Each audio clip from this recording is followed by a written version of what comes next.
77 বছর পরে নারী সুরক্ষার প্রশ্নে আমাদের সমবেত হতে হয়েছে স্বাধীনতা দিবসের প্রাক্কালে।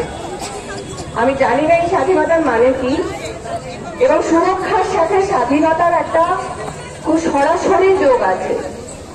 আমাদের রাজ্যের মেয়েরা, আমাদের দেশের মেয়েরা যদি সুরক্ষিত বোধ না করতে পারেন রাস্তাঘাটে, কর্মক্ষেত্রে, বাড়ির মধ্যে, স্কুলে, কলেজে, তাহলে তারা আসলে কোনোদিনও স্বাধীন হতে পারবেন না। কারণ ভয় ভয় বাঁচা একটা খুব খারাপ ধরনের বাঁচা। ভয় ভয় বাঁচার আরেক নামই কিন্তু পরাধীনতা। আমি যদি ভয় ভয় বাঁচি, আমার যদি সবসময় মনে হয় যে আমার পাশের লোকটা, রাস্তাঘাটে আমার পাশ দিয়ে হাঁটছে যে পথচারী, আমার কাজের জায়গায় আমার কোনো সুরক্ষা নেই, যে কোনো মুহূর্তে আমি লাঞ্ছিত হতে পারি, যে কোনো মুহূর্তে আমি অপমানিত হতে পারি, যে কোনো মুহূর্তে আমার সমস্ত মান সম্মান নিয়ে টানাটানি হতে পারে, তাহলে কিন্তু আমি কখনো সুরক্ষিত বোধ করবো না।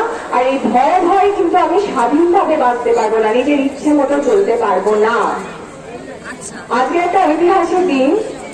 আমরা তো রাস্তাঘাটে থাকি, আমরা যারা বাম আন্দোলনের সাথে দীর্ঘদিন ধরে যুক্ত আছি, আমরা তো রাস্তাঘাটে থাকি, যে কোনো ইস্যুতে আমরা প্রতিবাদ করি, নারী সুরক্ষা, নারী অধিকারের কথা আমরা বলি।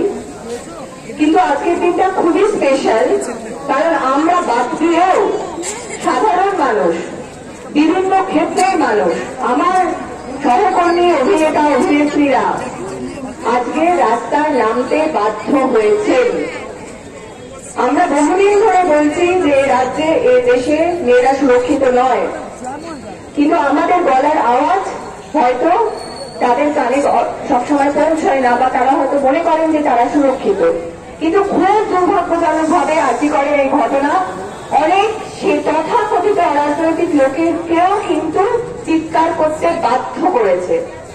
এটা খুব একটা আনন্দের কথা নয়, এটা খুবই হতাশার কথা যে সবাই মিলে পথে নামতে, রাজনৈতিক দল মত নির্বিশেষে পথে এসে নামতে, রাস্তা দখল করতে, সমবেতভাবে রাজনৈতিক রং ছাড়াও নারীর অধিকার, নারী সুরক্ষার কথা বলার জন্য আমাদের একটা আরজিকরের মতো ঘৃণ্য ঘটনা হতে হলো আমাদের সমাজে। আমরা বহুদিন ধরে বলছি, এখন সারা পশ্চিমবঙ্গ বলছে, সারা দেশ বলছে, সারা পৃথিবীর মানুষ বলছে, মহিলাদের সুরক্ষিতভাবে বেঁচে থাকার অধিকার চাই। সুরক্ষিত না হলে আমরা স্বাধীন হতে পারবো না। ৭৭ বছর বাদেও আমাদের দেশের মেয়েরা স্বাধীন হতে পারেনি। সেই স্বাধীনতার দাবিতে এবার দলমত নির্বিশেষে আওয়াজ তুলেছে। আমি ব্যক্তিগতভাবে একটা কথা বলতে পারি, আমি স্কুল, কলেজ, ইউনিভার্সিটি সব কলকাতা শহরে পড়েছি। অনেক বছর আগে 90s আমি বহু রাতে বাসে ট্রামে করে বাড়ি ফিরেছি। আমার কিন্তু ভয় ভয় থাকতে হয়নি। দিন যত যাচ্ছে নারী সুরক্ষার প্রশ্নে আমরা তত ঢিলে ঢালা হচ্ছি, প্রশাসন তত ঢিলে ঢালা হচ্ছে। এইটা একটা সাংঘাতিক ঘটনা। মানে গত 10 বছরে মহিলাদের চলাফেরা যতটা বেশি রেস্ট্রিক্টেড হয়েছে, যতটা বেশি তারা ভয় ভয় বাঁচছেন, আমরা কিন্তু স্কুল কলেজে অত ভয় ভয় বাঁচিনি। আমাদের তো উন্নতি হওয়ার কথা, প্রোগ্রেস হওয়ার কথা, কিন্তু দেখা যাচ্ছে নারী সুরক্ষার প্রশ্নে আমরা ক্রমশ পিছিয়েই পড়ছি। কিছু কিছু ঘটনা সবার চোখ খুলে দেয়। খুব দুর্ভাগ্যজনক ভাবে এই ঘটনা অভিপ্রেত ছিল না। আমরা বহুদিন ধরে যা বলছি, আজকে সাধারণ মানুষ, আমাদের যারা সমর্থক, আমাদের যারা সমর্থক নন, সবাই গলা তুলে রাস্তায় নামতে বাধ্য হয়েছে এই প্রশ্নে। আশা করব এবার সরকারের টনক নড়বে। কেবলমাত্র অপরাধীদের শাস্তি আমরা চাই না, যাদের প্রশ্রয়ে, যাদের মাথায় হাত আছে বলে এইরকম অপরাধ সরকারি হাসপাতালে ঘটতে পারে, আমরা তাদেরও শাস্তি চাই।